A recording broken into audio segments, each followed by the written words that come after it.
नमस्कार दोस्तों, स्वागत है आपका हमारे यूट्यूब चैनल पर स्टडी विद ज्योतिमा।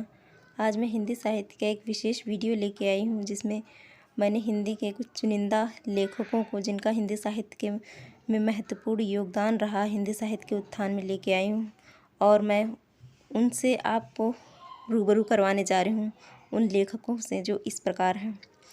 पहले हमारे भारतेंदु हरिश्चंद्र जी हैं, जो आधुनिक काल के साहित्यकार के रूप में जाने जाते हैं और आधुनिक युग के जो जन्मदाता हैं या आधुनिक काल के पितामह कहे जाते हैं। इनकी जीवनी की बात की जाए तो इस मात्र 35 वर्ष की अवस्था इनकी रही, क्योंकि 1850 में इनका जन्म हुआ, 1885 में मृत्यु हुई।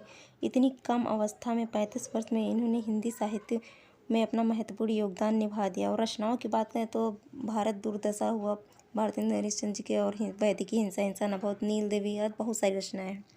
नेक्स्ट हमारे मुंशी प्रेमचंद जी आ जाएंगे, जो कहे जाते हैं कथा सम्राट, कथाकार, कलम के सिपाही, बहुत कुछ नामों से इनको जाना जाता है। हिंदी की कहानियाँ, उपन्यास बहुत सारी इन्होंने लिखी। देखा जाए तो इन्होंने गबन, गोदान, करबला, रंगभूमि और ईदगाह, घड़े घर की रोटी, बड़े भाई साहब और अलगवजात, बहुत सारी इन्होंने जो रचनाएं, हिंदी कहानियाँ और उपन्यासों की रचना की। इनका ज़्यादातर उपन्यास पूछा जाता है कि मुंशी प्रेमचंद जी का अधूरा उपन्यास तो मंगलसूत्र है। नेक्स्ट आ जाएंगे हमारे जयशंकर प्रसाद जी। हिंदी साहित्य में इनका भी बहुत ही महत्वपूर्ण योगदान है, जो छायावाद के जनक कहे जाते हैं जयशंकर प्रसाद जी। और इनकी रचनाएं हैं तो चंद्रगुप्त, स्कंदगुप्त, ध्रुव स्वामिनी, आंधी पुरस्कार, आज बहुत सारे हैं। और कंकाल तितली, इरावती जो हैं, ये इनके उपन्यास हैं। अगर इनके जन्म की बात की जाए तो 1889 ईस्वी में जन्म हुआ था और 1937 ईस्वी में मृत्यु हो गई थी। और इन्होंने भी बहुत ही कम उम्र में सिर्फ 48 वर्ष की ज़िंदगी जी, और इसी में ही इन्होंने हिंदी साहित्य को एक छायावाद के जनक के रूप में बहुत महत्वपूर्ण योगदान अदा किया। नेक्स्ट हमारे हैं मैथिली शरण गुप्त जी, जो हिंदी साहित्य के जो राष्ट्र कवि कहे जाते हैं, प्रथम राष्ट्र कवि हिंदी साहित्य के मैथिली शरण गुप्त जी कहे जाते हैं। इनकी रचनाओं की अगर हम बात करें तो भारत भारती, साकेत, यशोधरा और न जाने कितनी इन्होंने रचनाएं की। नेक्स्ट हमारे हैं जो द्वितीय राष्ट्र कवि कहे जाते हैं, रामधारी सिंह दिनकर जी। इनको मैंने पास में ही रखा, इनको गुप्त जी को और दिनकर जी को। इन्होंने उर्वशी, रेणुका, हुंकार, कुरुक्षेत्र, परशुराम की प्रतीक्षा आदि न जाने कितनी रचनाएं की हैं। और ये क्रांतिकारी कवि कहे जाते हैं, युग प्रवर्तक, क्रांतिकारी कवि के रूप में इनको जाना जाता है।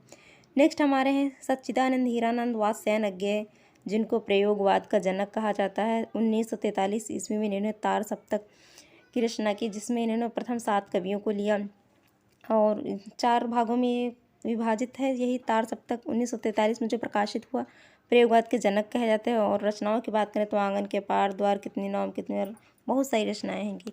नेक्स्ट हमारे जैनेन्द्र कुमार जी हैं। तो जैनेन्द्र कुमार की हिंदी कहानीकार के रूप में और नाटककार के रूप में जाने जाते हैं। इन्होंने फांसी, जानवी पत्नी, परख की रात, ध्रुव तारा, पाजेबाद, बहुत सारे इन्होंने रचनाएं रची। नेक्स्ट हमारे हैं निर्मल वर्मा। इनको नाम तो बहुत लोगों ने सुना होगा, बहुत कम लोगों ने ही देखा होगा निर्मल वर्मा जी को। और इन कहानी संग्रह इनका परिंदे से चर्चित हुए थे काफ़ी इनके। और अन्य हैं लंदन की रात, कुत्ते की मौत, और ही हैं। नेक्स्ट हमारे आ जाएंगे डॉक्टर राम कुमार वर्मा, जो अभी निर्मल वर्मा है आए हुए हैं आगे, उन्हीं के सिबलिंग हैं ये। तो इनके बारे में डिटेल लिखी हुई है कि 15 सितंबर सन 1905 को जन्म हुआ और 5 अक्टूबर सन 1990 में मृत्यु हुई। जन्म स्थान की बात करें तो सागर, मध्य प्रदेश में हुआ।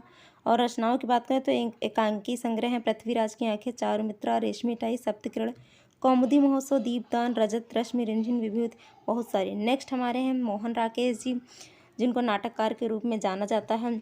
इनके प्रमुख नाटक हैं आधे अधूरे, लहरों के राजहंस, आषाढ़ का एक दिन, पैरों तले की ज़मीन। और जिसमें से इनका आधे अधूरे और लहरों के राजहंस जो मेन इंपॉर्टेंट बहुत ज़्यादा पूछे जाते हैं। तो फ्रेंड्स, यहाँ पे मैंने आपको बहुत सारे लेखकों के बारे में बताया, जिनको शायद आप लोगों ने नहीं देखा होगा, क्योंकि ये इंपॉर्टेंस ही नहीं समझते हम लोग। बस उनकी रचनाएं देख लेंगे, उनका नाम देख लेंगे, जीवनी, नाटक, ये सब कुछ देख लेंगे, लेकिन कभी इनकी इमेज जानने की कोशिश नहीं की। आई होप कि वीडियो अच्छा लगा होगा आप लोगों को। अगर वीडियो में कुछ इंटरेस्टिंग और नया लगा हो तो प्लीज़ वीडियो को लाइक कीजिए, चैनल को सब्सक्राइब कीजिए। थैंक